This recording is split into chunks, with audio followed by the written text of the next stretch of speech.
السلام عليكم حبايبي، يا رب تكونوا بخير. وقبل ما نبدأ الفيديو ونشوف مكونات الحلو اللي عملناه اللي هو حلا لبنان، حلا سهل ولذيذ، هنسمي بسم الله ونصلي على الرسول عليه الصلاة والسلام. وبمناسبة شهر رمضان، ليالي لبنان ده طبعا حلو وسهل ولذيذ وطعمه طبعا جميل.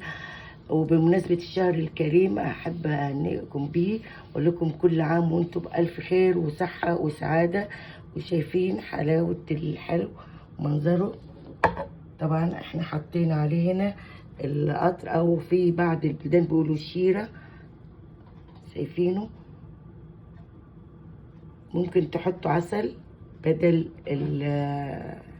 القطر الشربات. وحبيت اهنئكم وكل عام وانتم بألف خير، واتمنى الفيديو ينال اعجابكم، وكل عام وانتم بألف خير. ويلا بينا نشوف مقادير الحلو ليالي لبنان.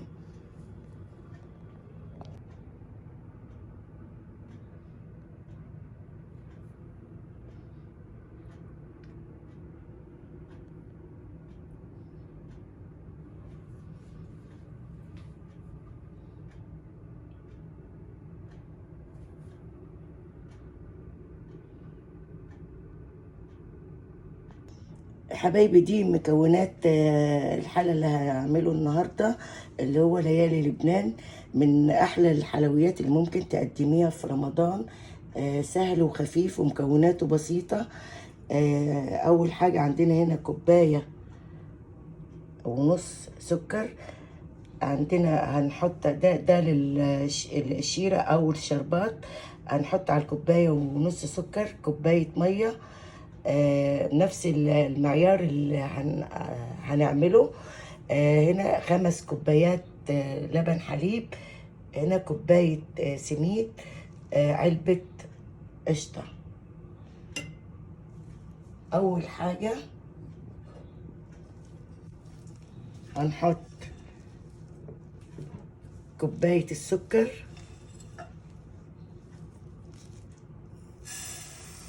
كوباية ونص. هنحط عليهم كوباية مية نفس المقدار بالظبط، وهنحطهم على النار. ده هنجهزه الأول وهنسيبه، وبعدين هنكمل بقية الخطوات. ده حبايبي الشربات هنخليه على النار، هنحطه على نار هادية، هنجهزه وهنخليه على جنب، وبعدين هنكمل بقية الخطوات. حبايبي لما يبدأ الشربات في الغليان زي شايفينها كده، هحط شريحة ليمون لحد ما يدوب السكر في المية. هنحركه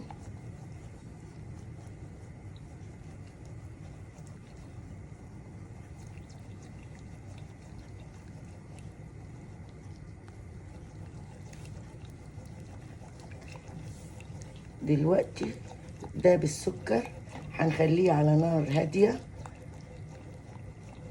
يغلي لمدة 10 دقايق أو 5 دقايق، وبعدين نطفي عليه ونخليه على جنب.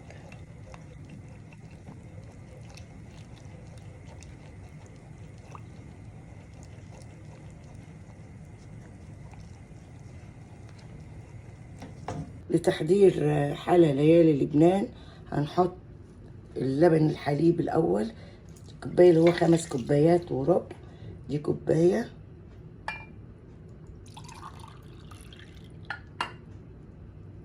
اتنين،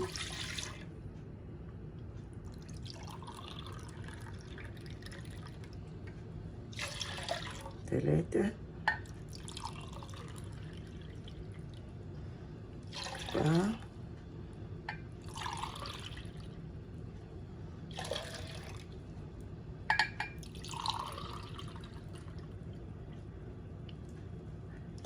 5.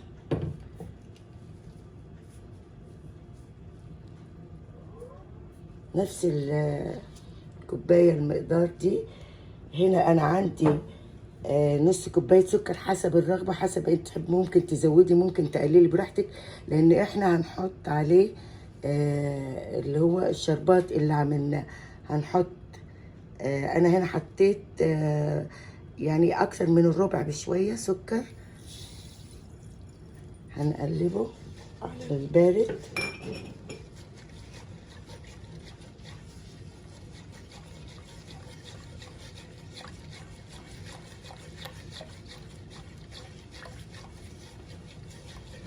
هنحط عليه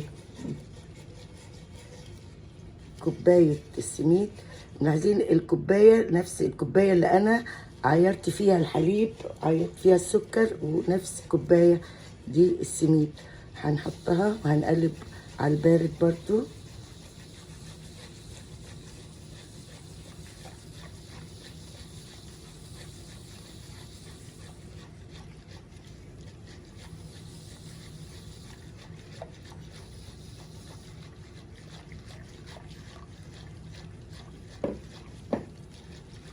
بعدين هنحطها على النار ونكمل بقية التقليب. لازم احنا لما نحطها على النار لازم تاني نستمر في التقليب علشان ما يمسك السميد.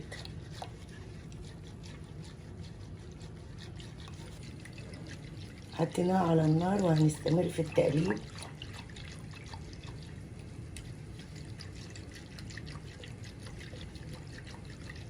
زي ما انتوا شايفينها كده عشان ما يكتول مع بعض.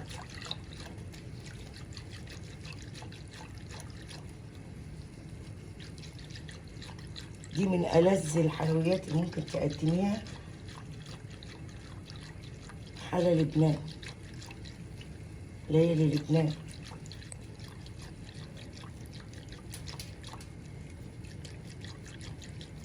حبايبي بعد ما داب السميد والسكر في الحليب، احنا على طول بنقلب علشان ما يتكتول.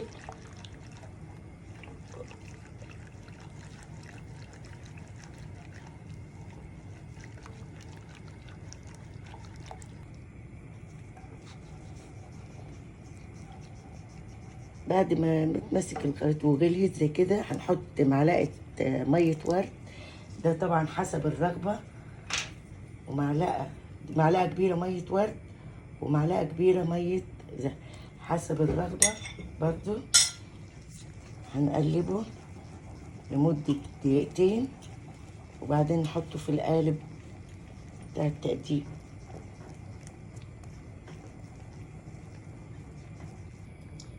بعد حطينا مية الورد ومية الزهر وغلي لمدة دقيقتين، هنغرفه في قالب التقديم.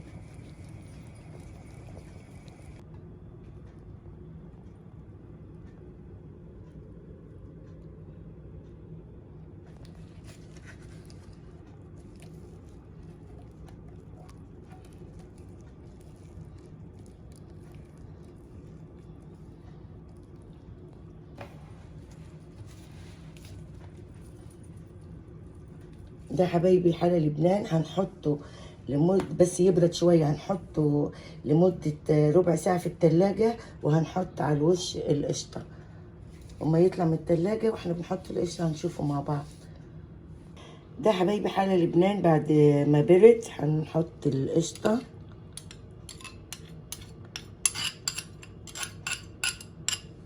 هنفردها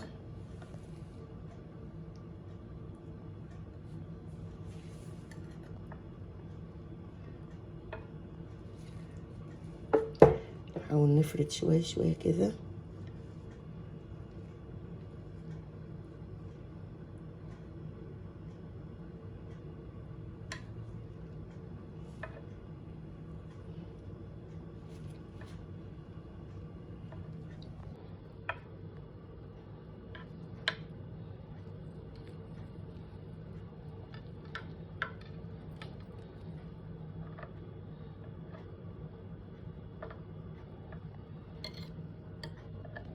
بعد ما فردنا القشطة هنحط الفستق الحلبي،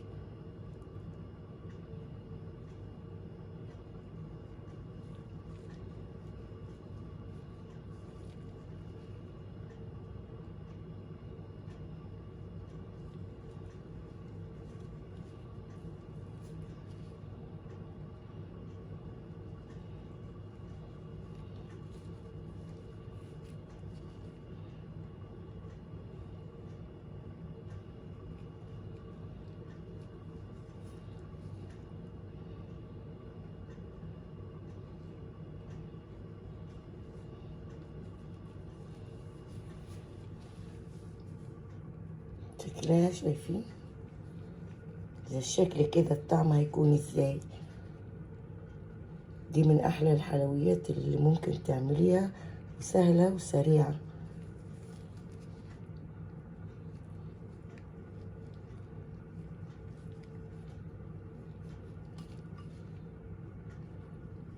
حبايبي ده اللوز ده اختياري، ممكن نحط شوية كده للتزيين.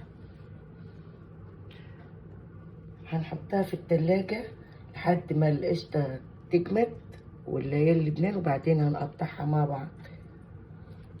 بعد ما طلعناها من التلاجة هنقطعها